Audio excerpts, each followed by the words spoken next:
أهلا بحضراتكم. نبدأ بالصلاة على سيدنا محمد صلى الله عليه وسلم وملخص فيلم جديد. أرجو لكم مشاهدة ممتعة واستمتاع بملخص وتعليق عليه. دمتم في رعاية الله. سلام. بيبدأ الفيلم بجاك وهو خارج من السجن بعد ما قضى فيه 7 سنين سجن. كان محكوم عليه ب14. خدوا بيه لصاحبه وراحوا الماك. ماك ده السبب في سجنه. قعد يلعب مع قمار وجاك كسب ماك وماك سقف له وخد جاك الفلوس عشان يمشي. وقفوه وقالوا لهم لا، ما انتوش ماشيين، ماك عايزك عشان يكمل لعب وياخد كل فلوسه تاني. ماك عايزك هناك تحت الشباك. قال له لا انا همشي. قابله واحد تاني اسمه حباظلم. انت فين يا حباظلم؟ حباظلم هيظهر دلوقتي. قال له ما تقلقش، في مشكلة واحنا هنحلها. انزل في الاسانسير يا كبير. قال له لا يا عم مش نازل. ونزل جاك على السلم، وهو نازل على السلم وقع اتكعور، وقع على دماغه مش عارفين ليه. وماك زعلان ان هو خسر الفلوس، وبقول للواد بول خلي بالك الدنيا كده خربت وجاك هتبقى يتصرف، وانا مش هسيبه لازم اخلص منه. وهو مش هيسيبنا في حالنا عشان ال7 سنين اللي قضاهم في السجن عمري ما هأمن له. راح جاك المستشفى يكشف، والناس حواليه مش عارفين ايه اللي جراله. صاحبه بيلي وصاحب جون. المهم ما اطول عليك وقول لا ما تطولش. رجع بيهم على البيت، لقى فيه ورقة واحد بيقول له خد اللي جالك ده. فجأة وبدون مقدمات انضرب عليهم نار وقتلوا صحابه.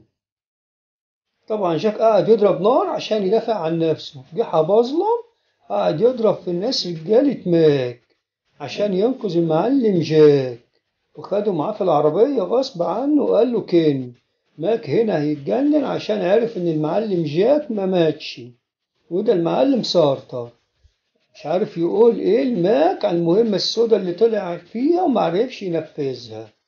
هنا حباظلم خد المعلم جاك وراح لصاحبه قال له يا عم اقعد هنا، احنا عرفنا دلوقتي التقرير الطبي اللي بيقول انك قدامك 3 ايام وهتودع. قال له مفيش الكلام ده. قال له لا في الكلام ده، وانت هتشتغل معانا واحنا حميناك مرة ولازم تدفع الثمن. هتشتغل معانا وفلوسك هي فلوسنا، ولو مت كل حاجة بتاعتنا. قال له لا مش موافق على الكلام دوت. قال له صدقني هتوافق، روح وشوف وتعالى وطوف وهترجع لنا وتقول كلامكوا صح. اتدخل حباظلم وقال له اقبل العرض يا جاك. جاك عمال يفكر ومش عارف يعمل ايه. قال له قدامك 3 ساعات فكر فيهم، شوف قرارك هيكون ايه يا معلم، قرارك مصيري. معلم جاك طبعا قاعد مش عارف ياخد قرار، لكن بيفكر بهدوء. قاعد مع نفسه وراح يشوف التقارير اللي اتعملت له، اتأكد فعلا انها 3 ايام وهيموت. خدها وراح للدكتور الخاص بتاعه قال له يا باشا شوف التقارير دي. قال له الكلام صح. طلع المسدس وقال له مين اداك رشوة ياه؟ قال له يا عم محدش اداني حاجة، وحياة تيتا رهيبة ما حد كلمني ولا قال لي حاجة، التقارير دي صح. معلم جاك اتصدم صدمة عمره.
قال له مش قتله، مسك المسدس عشان يقتل الواد. قابل لقى المسدس فاضي.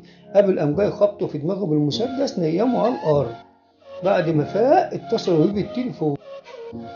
قوم من النوم يا جاك وروح شوف التقرير الطبي، فات 3 أيام وأنت لسه ما موتش.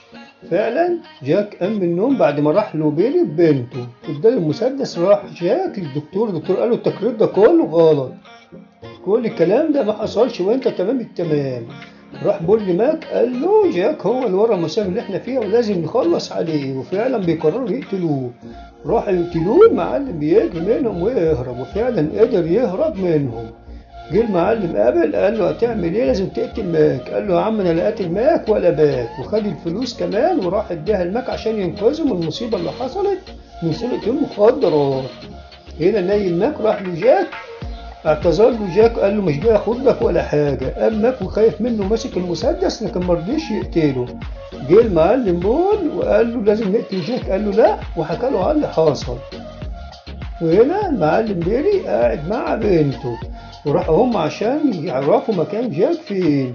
يقولوا له فين جاك يا؟ قال لهم معرفش، دقوا في ايدهم مسمار وهددوه ببنته انه هيقتلوها لو ما قالش هي فين. بول المفتري. لكن سارتر اللي معاهم مسك المسدس وقتل بول وقتل الراجل اللي معاه كمان، وقال للبنت روحي استخبي يا بنتي ما تقلقيش.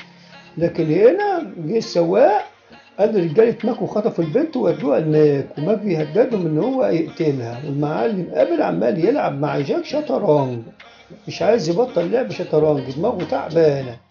هنا جاك في الأخير هيروح للمعلم ماك ويقول له انت كده كده مقتول من الزعيم بتاعكم عشان المخدرات اللي راحت منك، وانا جبت لك كل الفلوس ومفيش فايدة. هنا بيقرر ماك ان هو يقتل نفسه ويسيب البنت، وبتنتهي قصة الفيلم. أرجو أن تكونوا قد استمتعتم بملخص الفيلم والتعليق عليه، ولا تنسوا الاشتراك في القناة وتفعيل الجرس ليصلكم كل جديد. دمتم في رعاية الله. باي يا بشر.